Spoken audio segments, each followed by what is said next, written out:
नमस्कार विद्यार्थी मित्रांनो, ABK स्मार्ट स्टडी या आपल्या यूट्यूब चॅनलवरती पुन्हा एकदा तुम्हा सर्वांचे स्वागत आहे। तर आपला अमरावती ग्रामीण पोलीस आयुक्तालय म्हणजेच पोलीस शिपाई भरतीचा दिनांक 28 जुलै 2024 साली झालेला सेट बीचा पेपर सुरू आहे। तर या पेपरचा आज आपण इथे दुसरा भाग पाहणार आहोत। तर या भाग 2 मध्ये आपण त्याचे मराठी व्याकरणशी संबंधित जे काही महत्त्वाचे प्रश्न आलेले आहेत तर ते संपूर्ण स्पष्टीकरणासहित पाहणार आहोत। त्यामुळे तुम्ही हा व्हिडिओ पूर्ण बघा व तुमच्या मित्रांना देखील शेअर करा। तर प्रश्न क्रमांक 27 पहा, मृदू स्पर्श व्यंजन ओळखा। तर बघा, एकूण स्पर्श व्यंजने पाहिली तर तुम्ही क पासून ते एकूण म पर्यंत एकूण किती स्पर्श व्यंजने आहेत तर एकूण 25 स्पर्श व्यंजने आहेत। तर त्यापैकी आता मृदू व्यंजन विचारलेलं आहे। म्हणजे आता तुम्ही जर पाहिलं असेल, आता बघा क ख ग घ आणि ड हा असा गट असतो, असे 5-5चे गट असतात। त्यापैकी तुम्ही जर पाहिलं तर ज्या व्यंजनाद्वारे म्हणजे उच्चार करताना आपल्या तोंडातून कमी म्हणजे हवा बाहेर फेकली जाते त्याला मृदू म्हणजे मृदू स्पर्श व्यंजन म्हटले जाते। म्हणजे क आणि ख हे कसे आहेत तर जास्त हवा फेकली जाते, हे मृदू स्पर्श व्यंजन नाहीत। तर ग आणि घ हे काय आहेत, मृदू आहेत। म्हणजे दुसरे 3 नंबरचे आणि 4 नंबरचे एकूण 5 असतात ना एका लाईनमध्ये। त्याप्रमाणे च छ ट ठ ड ढ न यापैकी जर तुम्ही जर पाहिलं तर आता ट ठ ड ढ आणि न हा एक असतो, त्यातलं ड आणि ढ हे कमी हवा फेकली जाते। यातला ग आणि घ हे देखील काय आहेत तर हे मृदू स्पर्श व्यंजने येतात। तर यापैकी तुम्ही जर पाहिलं तर आपल्याला काय दिलेलं आहे, ढ दिलेलं आहे। बाकी त प आणि 4 नंबरचा ऑप्शन आहे च, तर हे काय आहेत तर मृदू नाहीत। तर मृदू स्पर्श व्यंजन कोणतं आहे तर यातलं ढ आहे, जे की ऑप्शन अ मध्ये दिलेलं आहे। म्हणजे उच्चार करताना कमी हवा आपल्या तोंडातून बाहेर फेकली जाते, त्याला मृदू स्पर्श व्यंजन असे म्हटले जाते।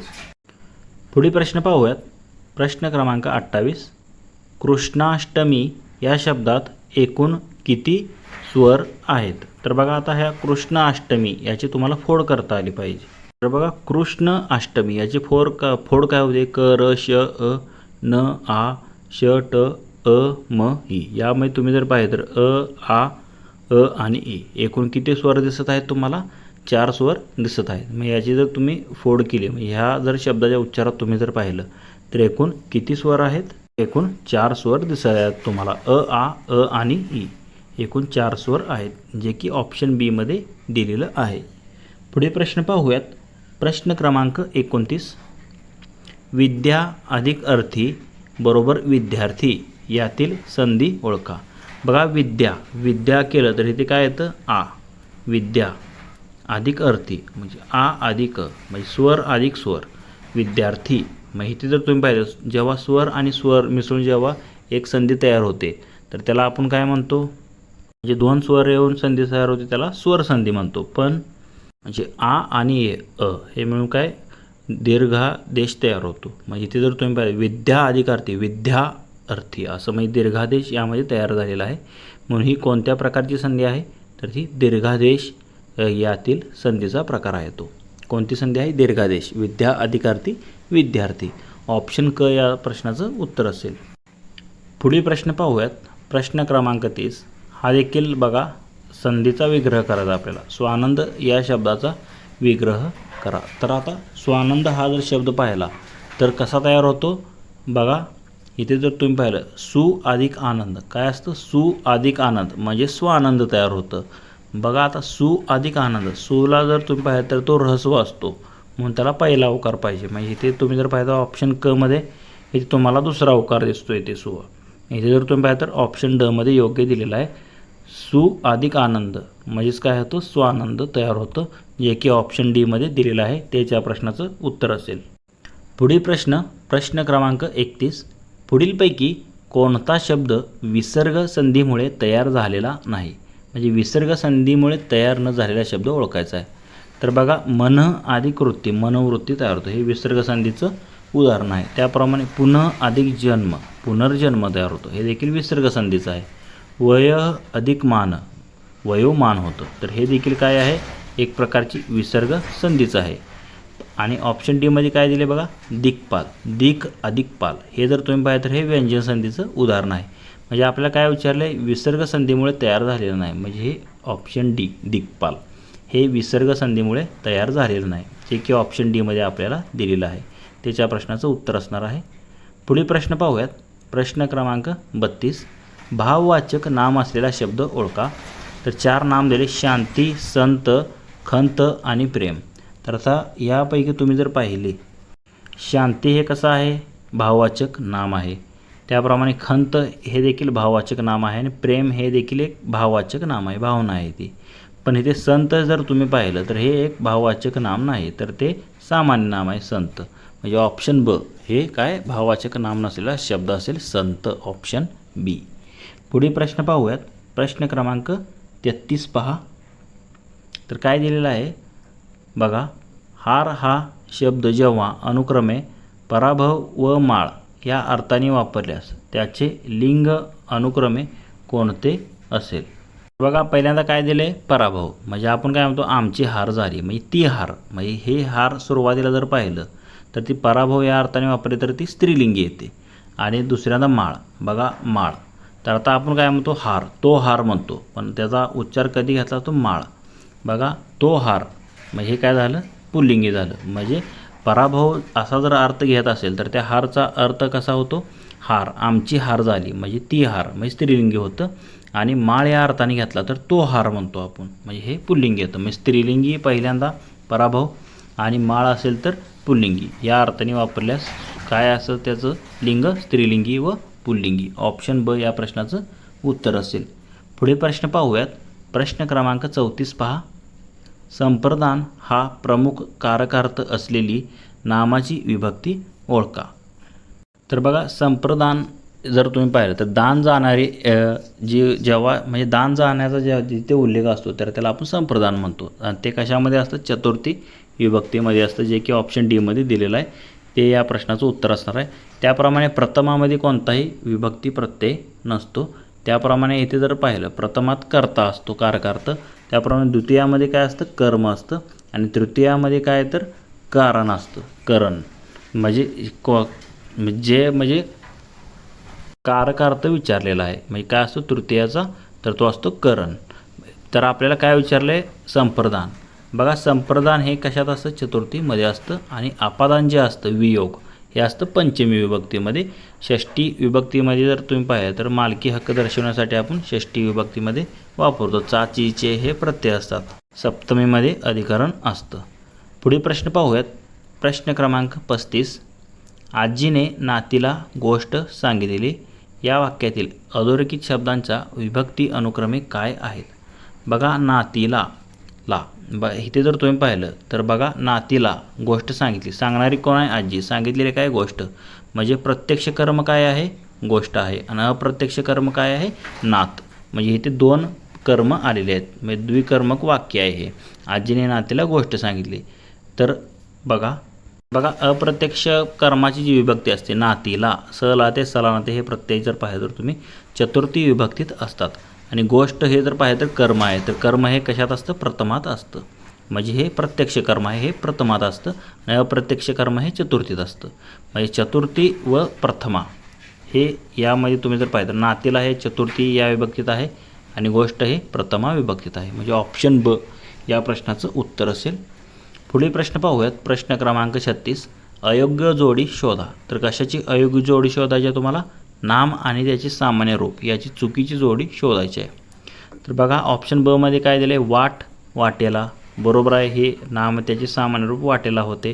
कविता, कवितेचा. बरोबर आहे. कविते हे देखील त्याचं सामान्य नाम होतं. धनको, धनकोस हे देखील सामान्य रूप विभक्ती होतं. पण किंमतचं किमतीला होत नाही. किंमतचं होत नाही तसं किमतीला, तर ते सामान्य रूप होत नाही. तर नाम आणि त्याची सामान्य रूपाची चुकी जोडी काय असणार आहे? ऑप्शन ए, किंमत आणि किमतीला. ऑप्शन अ या प्रश्नाचं उत्तर असेल. पुढील प्रश्न पाहूयात. प्रश्न क्रमांक 37. ती चलाख मुलगी आहे यातील सर्वनामाचा प्रकार ओळखा. म्हणजे आता सर्वनाम काय यातलं? नामाऐवजी विशेष शब्द काय वापरला? ती. तर बघा, ती चलाख मुलगी आहे. तर आता तो, ती, ते, त्या हे कोणतं सर्वनाम असतं? आणि हा, ही, हे, या म्हणजे एखादी वस्तूचं, म्हणजे आपण जेव्हा काय करतो? वस्तू दर्शवण्यासाठी हे आपण जे आहे तर ते सर्वनाम वापरतो. हा, ही, हे, या, तो, ती, ते, त्या ती चालाक मुलगी आहे. ते मुलगीला जर तुम्ही पाहिलं तर दर्शवण्यासाठी ती हे सर्वनाम वापरलेलं आहे. म्हणजे हे काय आहे, दर्शक सर्वनामाचा प्रकार आहे. संबंधित सर्वनाम जोजी, जेजा तर हे असतात, हे देखील लक्षात ठेवा. पुढील प्रश्न पाहूयात. प्रश्न क्रमांक 38. स्वतः जाऊन आलात हे बरे झाले या वाक्यातील अधोरेखित सर्वनामाचा प्रकार ओळखा. तर बघा, अधोरेखित इथे कशाला केलेला आहे, स्वतः या शब्दाला केलेला आहे. तर ह्या अधोरेखित सर्वनामाचा प्रकार इथे आपल्याला ओळखायचा आहे. तर इथे जर तुम्ही पाहिलं तर अधोरेखित स्वतः आहे, तर ते काय असतं, द्वितीय पुरुषवाचक असतं. स्वतः जाऊन आलात हे बरे झाले म्हणजे एक व्यक्ती दुसऱ्याला म्हणते, तुम्ही स्वतः जाऊन आलात हे बरे झाले. म्हणजे दोन जेव्हा व्यक्ती बोलत असतात तेव्हा त्याची जर तुम्ही पाहिलं तर ते द्वितीय पुरुषवाचकमध्ये असतं. म्हणजे इथे जर तुम्ही पाहिलं तर हे कशामध्ये आहे, तर स्वतः हे जे सर्वनाम आहे तर ते द्वितीय पुरुषवाचक म्हणून त्याचा वापर केलेला आहे. ऑप्शन ब या प्रश्नाचं उत्तर असेल. पुढील प्रश्न क्रमांक 39 पहा. ती सुंदर खेळते या वाक्यातील सुंदर या शब्दाची जात कोणती. आता ती सुंदर खेळते, आता इथे जर तुम्ही पाहिलं तर खेळणारी कोण आहे, तीच आहे आणि खेळलेली काय ती. म्हणजे वाक्यामध्ये तुम्ही जर पाहिलं तर कर्म नाही दिलेलं आहे. म्हणजे खेळते ही कशी खेळते, आपण सुंदर खेळते. म्हणजे खेळण्याच्या क्रियेबद्दल म्हणजे क्रियापदाबद्दल इथे तुम्हाला विशेष माहिती सांगितली आहे. कशी खेळते आहे ती, तर सुंदर खेळते आहे. तर इथे नाम दिलेलंच नाही. म्हणजे समजा इथे जर नाव दिलं असतं एखादे, तो मुलगा अतिशय सुंदर क्रिकेट खेळतो. मग इथे जर तुम्ही पाहिलं तर तिथे नाम आलेलं आहे, तो मुलगा. इथे जर तुम्ही पाहिलं तर इथे नामच नाही. त्यामुळे ती सुंदर खेळते. कशाबद्दल विशेष माहिती सांगितली आहे, खेळते याबद्दल विशेष माहिती सांगितलेली आहे. मग सुंदर हे काय झालं, क्रियापदाबद्दल विशेष माहिती सांगणाऱ्या शब्दाला आपण काय म्हणतो, क्रियाविशेषण म्हणतो. म्हणजे सुंदर हे शब्द आहे यामध्ये कोणत्या अर्थाने वापरला या वाक्यात, क्रियाविशेषण म्हणून तो वापरलेला आहे. ऑप्शन क या प्रश्नाचं उत्तर असेल. पुढील प्रश्न पाहूयात. प्रश्न क्रमांक 40 पहा. तर काय दिलेलं आहे, हलवायाच्या घरावर तुळशीपत्र या म्हणीचा अर्थ काय आहे. तर बघा, हलवायाच्या घरावर तुळशीपत्र याचा नेमका अर्थ काय होतो, स्वतःच झळ लागून येता परस्पर दुसऱ्याची वस्तू तिसऱ्याला देणे याचा असा अर्थ असतो. म्हणजे परस्पर एखादी दुसऱ्याची वस्तू असते, तर स्वतःला काय झळ लागायची नाही, तर दुसऱ्याची वस्तू परस्पर तिसऱ्याला देणे याला काय म्हणतो, हलवायाच्या घरावर तुळशीपत्र असं आपण म्हणतो. जे की ऑप्शन क मध्ये याचा बघा योग्य अर्थ दिलेला आहे. हलवायाच्या घरावर तुळशीपत्र म्हणजेच स्वतःच झळ न लागू देता परस्पर दुसऱ्याची वस्तू तिसऱ्याला देणे म्हणजेच हलवायाच्या घरावर तुळशीपत्र ठेवणे असं आपण म्हणतो. पुढील प्रश्न पाहूयात. प्रश्न क्रमांक 41 पहा. त्याने अभ्यास केला या वाक्याचे चालू वर्तमान काळात रूपांतर करा. बघा, त्याने अभ्यास केला तर आपल्याला काय करायचं, चालू वर्तमान काळ. म्हणजे काय येतं याचं उत्तर, त्याने अभ्यास करावा की तो अभ्यास करत आहे. तर बघा, तो अभ्यास करत आहे. मग इथे चालू क्रिया दिसत आहे तुम्हाला, तो अभ्यास करत आहे. मग करण्याची क्रिया सुरू आहे. चालू वर्तमान काळातलं वाक्य काय असणार आहे, त्याने अभ्यास केलाचं तो अभ्यास करत आहे, जे की ऑप्शन अ मध्ये तुम्हाला दिलेलं आहे. पुढील प्रश्न पाहूयात. प्रश्न क्रमांक 42 पहा. मी दररोज शाळेला जातो या वाक्यातील अधोरेखित क्रियाविशेषण अव्ययाचा प्रकार ओळखा. तर अधोरेखित कशाला केलेला आहे, दररोज या शब्दाला केलेला आहे. आता इथे जर तुम्ही पाहिलं तर दररोज म्हणजे नित्य, सदा, सर्वदा हे काय दर्शवतात, आवृत्ती दर्शवतात. म्हणजे हे कसलं आहे, कोणतं क्रियाविशेषण अव्यय आहे, आवृत्तीदर्शक क्रियाविशेषण अव्यय आहे. म्हणजे दररोज शाळेला जातो ही सारखी आवृत्ती होती त्याची, म्हणून ऑप्शन क या प्रश्नाचं उत्तर असणार आहे. पुढील प्रश्न पाहूयात. प्रश्न क्रमांक 43 पहा. उंदीर बिळातून बाहेर आला या वाक्यातील शब्दयोगी अव्ययाचा प्रकार ओळखा. तर बघा, उंदीर बिळातून बाहेर आला असं इथे जर तुम्ही पाहिलं तर बाहेर येण्याची इथे तुम्हाला क्रिया दिसत आहे. कुठे, बिळातून बाहेर आला म्हणजे ही क्रिया सुरू आहे बाहेरून. मग हे काय झालं, गतिवाचक अव्ययाचा शब्दयोगी अव्ययाचा प्रकार झाला, बिळातून बाहेर आला. म्हणजे कोणतं अव्यय आहे, गतिवाचक शब्दयोगी अव्यय दिलेला आहे. बिळातून, आतून बाहेर आला म्हणजे येण्याची क्रिया. म्हणजे कसं आहे, गतिवाचक आहे पण शब्दयोगी अव्ययच आहे नामाला. म्हणजे बीळ हे काय नाम आहे, त्याला बिळातून, आतून हा जो प्रत्यय लागलेला आहे त्याला काय म्हणतो आपण, शब्दयोगी अव्यय म्हणतो बिळातून. म्हणजे पण कोणता, गतिवाचक. ऑप्शन बी या प्रश्नाचं उत्तर असणार आहे. पुढील प्रश्न पाहूयात. प्रश्न क्रमांक 44. धूर्त या शब्दाच्या विरुद्धार्थी शब्द ओळखा. तर धूर्त जर तुम्ही पाहिलं तर त्याचा समानार्थी काय होतो, चलाक, चपळ असा तरेबाज असा शब्द होतो. पण धूर्तच्या विरुद्धार्थी काय होतो, भोळा होतो. अधिक चपळ नसेल म्हणजे काय, भोळा व्यक्ती धूर्तच्या विरुद्धार्थी असणार आहे. म्हणजे ऑप्शन बी या प्रश्नाचं उत्तर असेल. पुढे प्रश्न पाहूयात. प्रश्न क्रमांक 45 पहा. बघा काय दिलेलं आहे, उपकाराखाली ओशाळा बनलेला या शब्द समूहासाठी खालीलपैकी योग्य शब्द कोणता. बघा एखाद्या उपकाराच्या ओझ्याखाली दबलेला किंवा ओशाळा बनलेला त्याला आपण काय म्हणतो, म्हणजे एखाद्याच्या मिंदीमध्ये राहते आपण म्हणतो. काय होतो, एखाद्याच्या मिंदीत राहणे म्हणजे काय, एखाद्याच्या उपकाराच्या ओझ्याखाली राहणे म्हणजे मिंदा आहे असं आपण म्हणतो. उपकाराच्या ओशाळा बसलेला किंवा उपकाराच्या ओझ्याखाली दबलेला म्हणजे मिंदा असं आपण म्हणतो. ऑप्शन ड या प्रश्नाचं उत्तर असेल मिंदा. पुढील प्रश्न पाहूयात. प्रश्न क्रमांक 46 पहा. पुढीलपैकी फारशी किंवा फारसी प्रत्यय लागून तयार झालेले शब्द साधित तद्धित शब्द ओळखा. म्हणजे फारशी प्रत्यय लागून तयार झालेले साधित शब्द आपल्याला इथे ओळखायचे आहेत. तर बघा इथे जर तुम्ही पाहिलं तर गावकी, दिनकर, परकीय हे काय साधित तद्धित शब्द नाहीत. गावकी, दिनकर आणि परकीय फारशी प्रत्यय लागलेले नाहीत. पण चिटणीस, चिटणीस ह्या जर तुम्ही पाहिलं तर चिटणीस, फडणवीस हे शब्द कसे आहेत, तर ते फारशी प्रत्यय लागून तयार झालेले शब्द आहेत. चिटणीस म्हणजे ऑप्शन अ मध्येच दिलेला आहे. फारशी प्रत्यय लागून तयार झालेले शब्द कोणता आहे, तर तो चिटणीस आहे. ऑप्शन अ या प्रश्नाचं उत्तर असेल. पुढील प्रश्न पाहूयात. प्रश्न क्रमांक 47 पहा.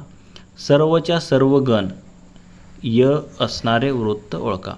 सर्वच्या सर्व गण य असणारे वृत्त कोणतं असतं, तर ते असतं भुजंग प्रयात वृत्त असतं. मग यामध्ये सर्व जे गण असतात तर ते य असणारे असतात. कशामध्ये, भुजंग प्रयात यामध्ये. म्हणजे ऑप्शन ड या प्रश्नाचं उत्तर असेल. पुढील प्रश्न पाहूयात. प्रश्न क्रमांक 48 बघा. अलंकारावरती आधारित प्रश्न आहे. ऊठ पुरुषोत्तमा, वाट पाहे रमा, दावी मुखचंद्रमा, सकळी कांसी यातील अलंकार आपल्याला इथे ओळखायचा आहे. तर आता इथे जर तुम्ही पाहिलं तर हे सरळ सरळ वाक्य बघा कशातलं आहे, तर रूपक अलंकाराचं वाक्य आहे. म्हणजे उपमेयाला उपमेयासारखीच भासवली जाते, त्याचंच रूप दिलं जातं. म्हणजे ऊठ पुरुषोत्तमा, वाट पाहे रमा, दावी मुखचंद्रमा, सकळी कासी. तर यातील अलंकार कोणता आहे, रूपक अलंकार यामध्ये वापरलेला आहे. ऑप्शन ड या प्रश्नाचं उत्तर असणार आहे. तर पुढील प्रश्न पाहूयात. प्रश्न क्रमांक 49. बिनचूक या शब्दातील समासाचा प्रकार ओळखायचा आपल्याला. बिनचूक बघा. बिनचूक, बिन हे प्रत्यय कशामध्ये लागतं, चुकीचं नसलेले. बिनचूक म्हणजे काय असतं, अव्ययीभाव समासाचं हे उदाहरण आहे. यामध्ये तुम्ही जर पाहिलं तर पहिला शब्द जो आहे तर तो महत्त्वाचा असतो अव्ययीभाव समासामध्ये. तत्पुरुष समासामध्ये दुसरा शब्द असतो तर तो म्हणजे मुख्य असतो. द्वंद्व समासामध्ये दोन्ही शब्द मुख्य असतात. बहुव्रीहीमध्ये दोन्ही शब्द मुख्य नसून तिसराच अर्थ यामध्ये निघत असतो. पण इथे जर तुम्ही पाहिलं तर बिनचूक हा शब्द कशातला आहे, तर तो अव्ययीभाव समासातला आहे. आ, यथा, प्रति हे देखील प्रत्यय लागून जे शब्द तयार होतात ते देखील अव्ययीभाव समासामध्ये असतात. म्हणजे ऑप्शन ए बिनचूक या शब्दातील समास प्रकार कोणता आहे, तर तो अव्ययीभाव समास आहे. म्हणजे चुकीचा नसलेला, त्याला आपण बिनचूक म्हणतो. म्हणजे ऑप्शन अ या प्रश्नाचं उत्तर असेल. पुढे प्रश्न पाहूयात. प्रश्न क्रमांक 50 पहा. पुढील दोन विधाने वापरून त्यांचे केवल वाक्य बनवा. बघा केवल वाक्य म्हणजे काय, एकच उद्देश व एकच विधेय म्हणजे एकच कर्ता व एकच क्रियापद असते. तर बघा लता गाणे म्हणत होती हे विधान पहिलं आहे. आणि दुसरं विधान काय आहे, कोणीतरी दगड फेकून मारला. तर आता इथे 4 ऑप्शन दिलेले आहेत तुम्हाला. जेव्हा लता गाणे म्हणत होती तेव्हा कोणीतरी दगड फेकून मारला. बघा जेव्हा तेव्हा हे कधी येतं, तर ते संकेतार्थी वाक्यात येतं. म्हणजे हे देखील ऑप्शन कट झालं. तर आपल्याला केवल वाक्यामध्ये इथे बनवायचं आहे. तर ब मध्ये बघा लता गाणे म्हणत असताना कोणीतरी दगड फेकून मारला. तर बरोबर आहे, हे योग्य झालं आहे. बघा हे एकच करताना एकच विधी आहे. लता गाणे म्हणत असताना कोणीतरी दगड फेकून मारला. तर हेच केवल वाक्य असणार आहे आणि तेच आपल्या या प्रश्नाचं उत्तर असेल. पुढचे वाक्य बघायची देखील गरज नाही. लता गाणे म्हणत होती आणि, तर आता आणि शब्द आला आहे म्हणून हे कोणतं वाक्य झालं, संयुक्त वाक्य झालं. लता गाणे म्हणत होती म्हणून हे देखील संयुक्त वाक्य झालं, म्हणूनने जोडलेलं आहे. म्हणजे इथे जर तुम्ही पाहिलं तर इथे 2 सेपरेट वाक्य आहेत, 3 आणि 4 मध्ये आणि 1 मध्ये. पण इथे ऑप्शन ब मध्ये बघा, लता गाणे म्हणत असताना कोणीतरी दगड फेकून मारला. हे दोन्ही वाक्याचं एकत्रीकरण केलेलं आहे, त्यालाच आपण केवल वाक्य असे म्हणतो. एकच उद्देश व एकच विधेय असतं. ऑप्शन ब या प्रश्नाचं उत्तर असणार आहे. तर मित्रांनो, आपला अमरावती जिल्हा ग्रामीण पोलीस शिपाई भरतीचा दिनांक 28 जुलै 2024 साली झालेला सेट बीचा पेपर सुरू आहे. तर या पेपरचा आज आपण ते दुसरा भाग पाहिला, ज्यामध्ये आपण मराठी व्याकरणाशी संबंधित जे काही महत्त्वाचे प्रश्न आलेले होते तर ते संपूर्ण स्पष्टीकरणासहित पाहिलेले आहेत. जर तुम्हाला या प्रश्नांमध्ये कोणती शंका वाटत असेल तर कमेंट करून नक्की कळवा. तसेच हा जर व्हिडिओ आवडला असेल तर लाईक करा, तुमच्या मित्रांना देखील शेअर करा. व असेच जर नवनवीन व्हिडिओ तुम्हाला हवे असतील तर आपले YouTube channel ABK smart study subscribe करा व समोरील बेल आयकॉनवर प्रेस करा. धन्यवाद मित्रांनो. जय हिंद, जय महाराष्ट्र, जय महाराष्ट्र पोलीस.